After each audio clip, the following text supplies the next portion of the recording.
All right, this is Jennifer Ott, Florida Realtor, and I have a very special guest this week. Her name is Maria Hewitt, and she is a financial coach. And I came across her information on Facebook, as I find most of my fantabulous people. And she came to my attention under a post by Chris Rood, who is a very famous investor down in Florida and Louisiana. And she had made a comment, and I just followed those little breadcrumbs and found her, and we got to speaking, and she has some fantastic information. I've been putting out a lot of information helping divorce clients lately, and she has some good financial advice for people who are just going through the process or maybe at the end of the process and don't know how to reestablish themselves and get their finances in order. So today's conversation is going to be mainly about those folks who really need to get their financial ducks in a row, and maybe what's holding them back is fear. And we talked a little bit about that before going live. I'm going to turn over to you, Maria, so you can tell us a little bit about yourself and how you got where you are and how you help clients. Great. Well, thanks for having me, Jennifer. I'm excited to be here. And you know, my financial story started about 16 years ago. I'm going to date myself and share with you my age. But it was in our 40s when we realized we need a financial plan.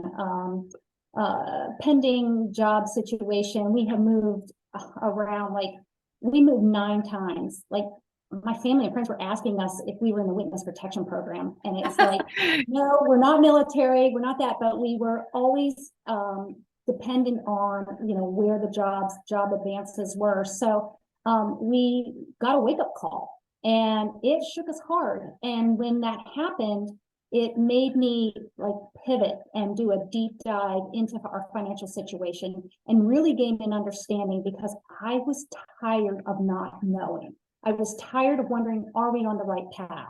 So that was when I started teaching personal finance classes through our church. And I've had about 500 people go through our classes, and it never failed. After every class, after every semester, people would come up and go, hey, would you sit down with me and work with me on my numbers? I'm not understanding this, how this applies to me and how I can make it work for my situation. And lo and behold, I turned around, and about 10 years ago, and opened my doors and started doing one-on-one coaching. And since then, I have taken my money system into corporations where I coach their employees. Oh, wow. In financial wellness. The employer pays me for their employees to really take their income and give themselves their own raise. So that's kind of my money story.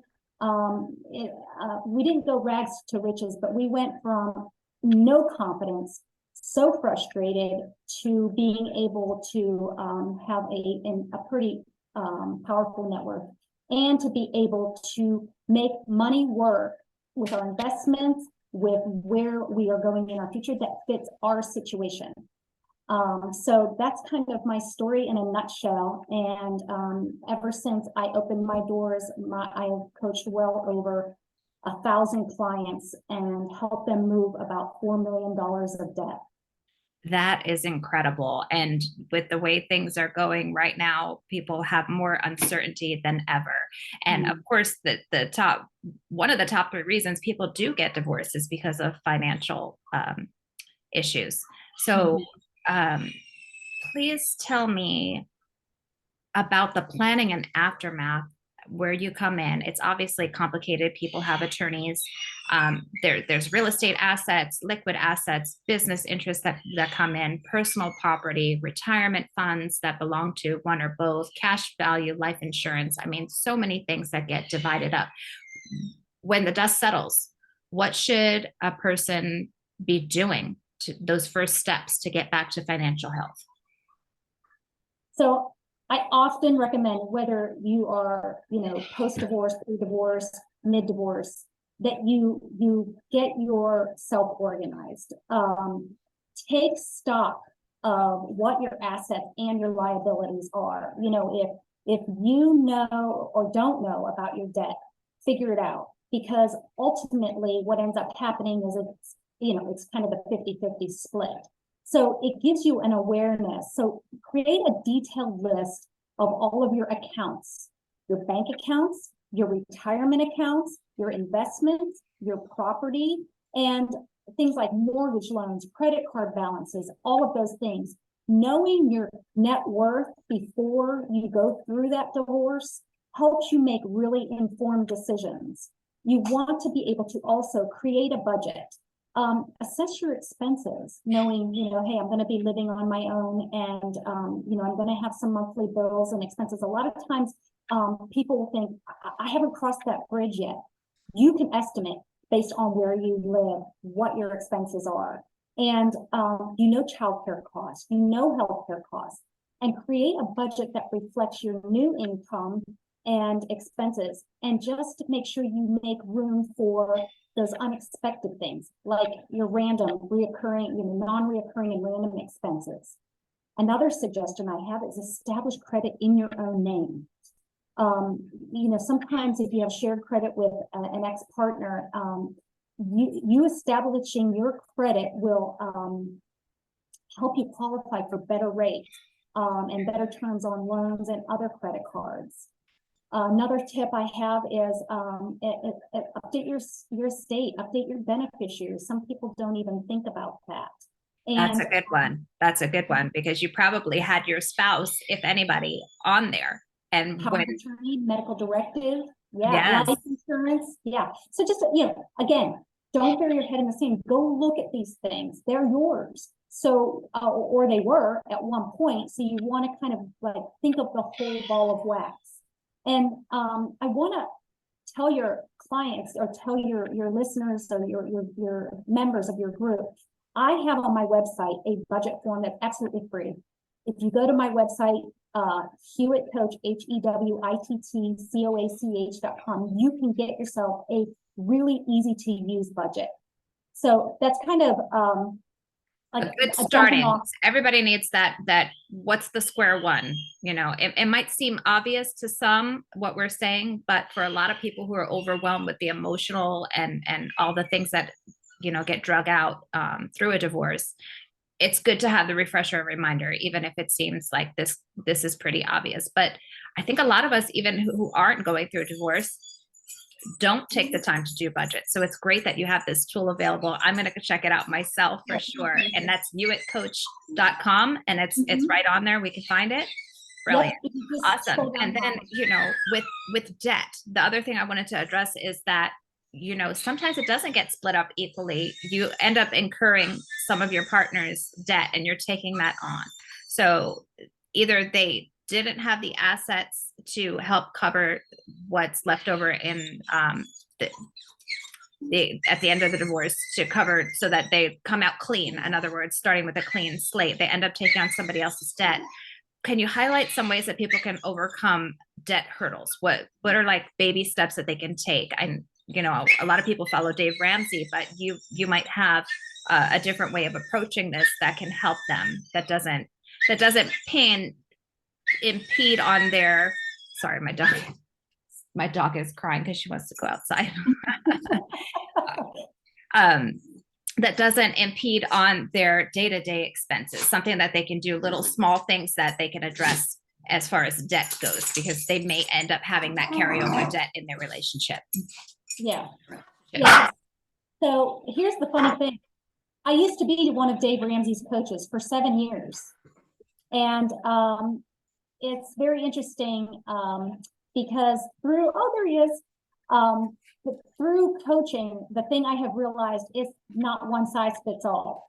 And what I've also realized is when I need my clients to get some longevity, because the debt is a little bit higher than what they had hoped, or what they could expect to get to move in a period of time, is that there are different debt payoff strategies. And so it's a matter of, and I know we're going to address this in another question that you asked, but you want to figure out what it is that makes sense to you. Because if one strategy is you thinking that's the only way to get out of debt, it's not true. There's actually 4 different strategies of getting out of debt. There's the snowball, which is the smallest to the largest. Everybody's heard that. Avalanche, which is the highest amount and highest interest rate to pay that down first.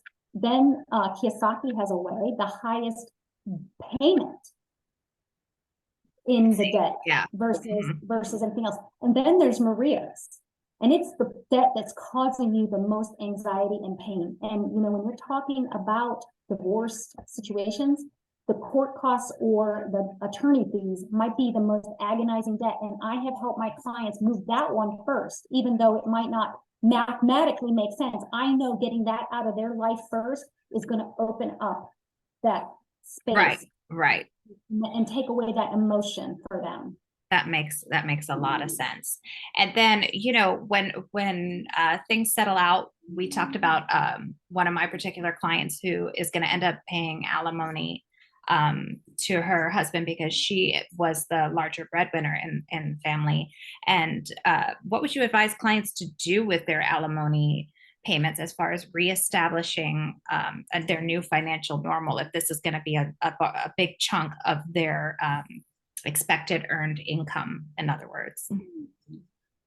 Well, it kind of sounds like a broken record, but I would tell them to create a realistic budget, right?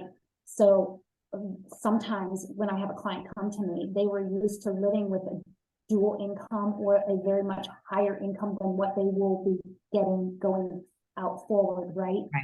So the lifestyle needs to probably change and have a realistic expectation around that. So it should include all sources of income, alimony, child support, all the necessary expenses should be included in there, including housing, food, transportation, healthcare, and child-related expenses. Sometimes we just kind of think of the 4 walls, and you want to think a little bit bigger so that you are saving your way to some expenditures that you need to have down the road. 2 things I always say about what I do as a financial coach is that we need to, 1, get clarity around what our money is, and then 2, forecast what we're going to use that money for. So a lot of times I will teach my clients to not a lot of times, all the time, I will teach my clients to prioritize savings. We want to make it seems counterintuitive when you have the bills piling up to prioritize the savings. Absolutely. And the reason why is, you don't want to be, not setting aside money for tires that you need 4 or 5 months later. That expense is coming. We want to prepare for it and build it into your plan. Another thing I talk to my clients about with their alimony, depending on if there's space in the budget, is to invest in themselves. Maybe they need to do some education so that they can get a better job, or a better, increasing that education to have a better career. And or it could involve taking courses to get certifications to improve their skills, to pursuing a higher degree. Another thing that I suggest with alimony is consider the debt reduction.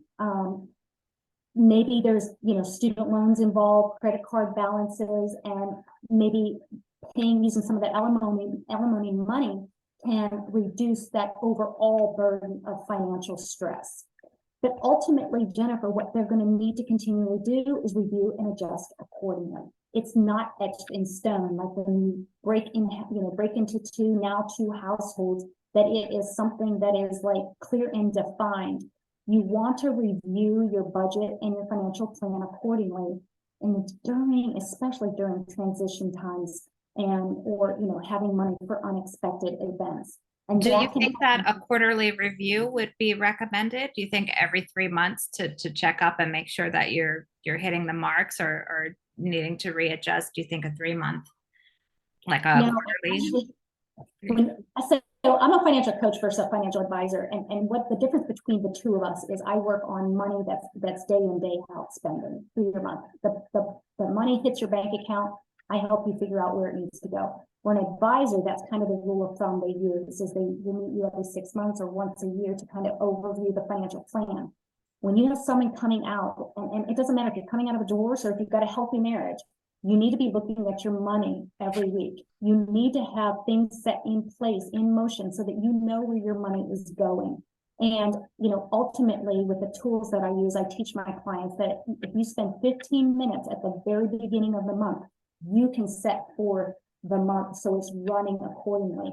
And you have the money system that is in place and automated, so your money actually becomes boring, that you're living in just the day-to-day living. So coming out the gate, I definitely recommend looking at your money every week. Weekly. Okay. Weekly. Even if you don't get paid weekly, it's just a matter of just having that, putting that mark on your calendar and say, I'm going to check in on this and make sure that, everything went according to plan. Absolutely, because ultimately things can change, especially if you've never budgeted before. For people that are budgeting, like I said, that beginning of the month, kind of level set expectations, because things will pop up, right? But you need to know, hey, if I'm working on this plan to move this debt or to increase my savings, I need to make sure that I have enough money, or my money is earmarked throughout the week, and that I'm not able to use my tire money to go to Chick-fil-A. It's kind of like that, going, I'm not going to get distracted by something shiny. I'm going to keep my eye on the ball and make sure that everything is going to be paid for that I have set for it. But that also incorporates building some fun money into your budget as well. Right. I was going to say it's hard to just put the blinders on and focus on savings, and then not think that, that you're not going to be tempted to treat yourself to something nice. I think people do have to budget that in as well. And that's what budgeting does. Like, people think, oh, it's restrictive, I'm not going to be able to, just make it go. Right, we're never going to eat out again. The longevity of somebody, especially moving debt, longevity, it's proven over and over again that you built in some margin in your life, so that the budget gives you permission. It'll say, hey, Jennifer, you have $50 or $100 in the next 2 weeks to go below. And because we have all of these other things in motion, your debt is being paid off, your savings is increasing, you're investing regularly, this is saying to you, hey, go spend this money. Great.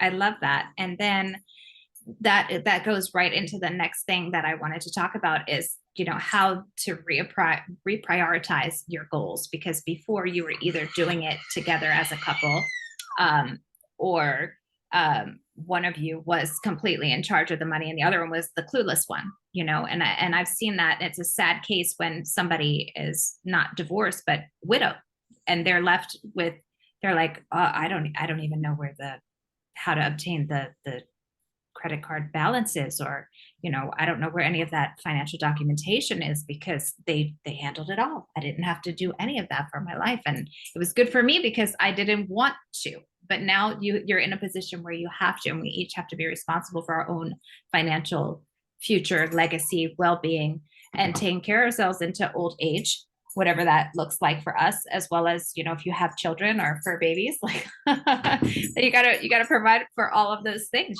whether it's veterinary bills or, college educations or what have you. So what is your advice about reprioritizing? It's first, obviously, we talked about getting the budgeting tools off of your website and utilizing those so that you can at least get a clear picture of where you stand currently. Then you start making those steps where you feel like, oh, I got this, we're kind of on a roll and we're doing really well. But projecting out into the future a little bit further, let's say 5 or 10 years beyond the divorce, where are you advising clients to go, or what to do, so that, let's say people are getting divorced in their mid-40s. I mean, it's not that far away from their retirement age. It's panicky. Like, I'm so close to retirement. Am I going to be ready? Am I going to be able to enjoy my time and my life after? Right. And that's really my target market. If you go and see on my Facebook, Maria Hewitt, you'll see that that's exactly who I coach. It's middle-aged women that feel like it's too late for them. And I was her. So it's obviously not true. It's not too late to really get your ducks in a row. And I kind of want to speak to what you started with the widow, because it hits really close to home. So when I was 19, my father passed away, and by the grace of God, he had a life insurance policy, and so he had a $250,000 life insurance policy. Well, that was a long, long time ago. $250,000 with their life savings, which was maybe only about 50,000, but it paid for a house. The house was 20,000, but it was a paid for. He had life savings, and he had the life insurance policy. Well, he controlled all the money. It was that was like you said, there's always one person in the household that managed it. And so when he passed away, my mom took the proceeds, tithed off the top of it, and she handed it over to the insurance investment advisor. And Jennifer, he stole every single penny. Yeah. So yes, it is absolutely a heartbreaking story. I think it's the backstory of why I'm so passionate about financial coaching, because you want to easily say to somebody, how did you not know? But because we kind It's of keep easy to not know when you trust know. people to help you out in those situations. Well, and you also don't pay attention to where the money is going, the conversations that people are having with the wealth team that you have brought into your corner. But what I do when I talk about reassessing and prioritizing your financial goals, like you asked me, the first thing I tell them is your priority needs an emergency fund. That is number one. Do everything that you can do to get that emergency fund to where you need it to be. Aim between 3 and 6 months of expenses, and that emergency fund will provide that safety net. Review your retirement savings, regardless of if you've done something on your own or not. And it may be depending on how the mediation or how the divorce panned out, you want to be able to assess, are you going to get any payout now, or do you have the ability for a portion of the payout when it becomes qualified to be able to be distributed? You want to also consider your children's education, and seeing if that's a priority to you that you need to save for. Is the other spouse going to save for it? And not only their education, but the extracurricular activities. I will tell you, extracurricular activities and vet bills are probably the biggest expenses that just pop out that kind of derail someone's month. And also I have a kid in swim, and then the next thing you know, he's going to want to try soccer or karate. You never know. And then like those things just come up, and you're like, I don't want to say no. I want him to have those things, but budgeting for them is a totally different animal. Yes, camps, things like that. I had all three paid sports, multiple sports. So I totally get it. But you want to really prioritize paying off that debt. And like I said in that last question that you had asked about investing in yourself, it's crucial you invest in yourself. Any personal development that you can do to advance your career or start a new one, that's money well spent. And I want to throw this out there, and you being a real estate agent, you can attest to this, is reassess your housing priority. Like, I have taught 2 of my 3 boys, well, I actually taught all 3, but 2 of the 3 have actually bought properties that will provide an income, a passive income. And yes, they had to sacrifice size, yard, things like that, but being able to have a real estate property that's going to ultimately pay you, wow, what a different concept. And it may not be something that you would have wished for yourself or wanted, but what a great way to put your toe into the real estate market that could have somebody else paying the mortgage for you, or paying down a portion of a mortgage for you. Right. So, you said to me that both of your boys were either in a duplex or a triplex, so that, that people who are living in the other apartments attached to the unit are basically covering either all or a huge portion of that mortgage payment. And that makes all the difference, so that we don't repeat the mistakes of our past. Having those additional streams of income, I think is really important. And like you said, investing in yourself so that you can up your knowledge and ask for that raise, because now you're more qualified for the position that you're in, or being able to get a certification that will help you move on to the next thing, or pursuing a passion that you weren't able to do when you were married. that would bring in an income for you as well. So I think all of those things that you've talked about have been really great tips and advice for people. And I think that they would do well to get in touch with you and find out more about how they can work with you one-on-one. And for people who are going through divorce, I do have a few clients right now who are in that process. So it's been an eye-opening experience for me, and I want to learn and provide as much value to them as well as any future clients who want to come to me with their real estate needs. I have a lot of resources, a mortgage loan officer who specializes in helping people navigate from mediation all the way to the final papers, so that certain language is provided into those documents that might not make everything as equitable as you would presume it would be. Because you had mentioned a 50-50 split. Sometimes it's not. Sometimes it's not a 50-50. It just depends on income, assets, debt, and all that combined together. The courts want to make it as equitable as possible, but it really never shakes out that way 100%. So it's good to have all of these resources in your corner, and the more value that I can add to my clients, providing them a financial coach who's going to walk them through the steps of their own financial independence after the fact, or at least help them get their ducks in a row so they know what's in front of them. I mean, if you ask me right now how much credit card debt I have, I might be able to ballpark it, but I couldn't give you a to the penny. And I think a lot of people are in that position. So I thank you so much for getting on this call with me. Is there anything else that you wanted to bring up or to light that we didn't cover so far in the chat? I think we hit a lot of it. I venture to say this one last thing about, about divorce, about, kind of your life being literally turned upside down. You don't have to be on an island with your finances. You don't feel like you have to be alone making all these decisions alone. There is help out there. There's resources out there. Pursue them at all costs, like you would a new job, like really make it your passion and mission to really educate yourself and understand what it is that you need to have happen for yourself. And the other thing, I think I might have mentioned it, is don't let how you lived prior to the marriage ending reflect how you must continue to live on the other side of this. Lifestyle, we know what's happening with inflation. It's crippling people. You're looking at it in a grocery store, everything's up. Don't let lifestyle creep influence your budget and derail it. Get really clear on what has to happen for your life.